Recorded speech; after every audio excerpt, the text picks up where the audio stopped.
স্বামীর শরণাপন্ন হয়ে থাকাকে দাসত্ব বলে না, তার ইনকাম করা টাকা হাত পেতে নেওয়াকে ভিখারিত্ব বলে না। স্বামী ইনকাম করবে, স্ত্রী খরচ করবে, এটাই তো নিয়ম। যুগ যুগান্তর ধরে এটাই হয়ে আসছে। আজকাল ডিভোর্সের সংখ্যা এত বেড়ে গেছে কেন জানেন? কারণ মেয়েরা নিজের পায়ে দাঁড়াতে দাঁড়াতে কখন যে নিজের ব্যক্তিত্ব, নিজের গোল্ডেন সময়গুলো হারিয়ে ফেলে তারা নিজেরাও জানে না।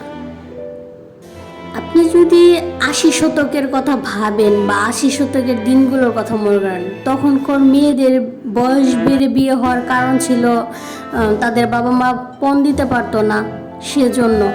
আর এখনকার মেয়েদের বয়স বেড়ে বিয়ে হওয়ার কারণ হচ্ছে তারা নিজের পায়ে দাঁড়াতে দাঁড়াতে কখন যে নিজের ব্যক্তিত্বগুলো ভুলে যায়, কখন যে নিজের ভালো সময়গুলো ভুলে যায়, সেগুলো তারা বুঝতেই পারে না।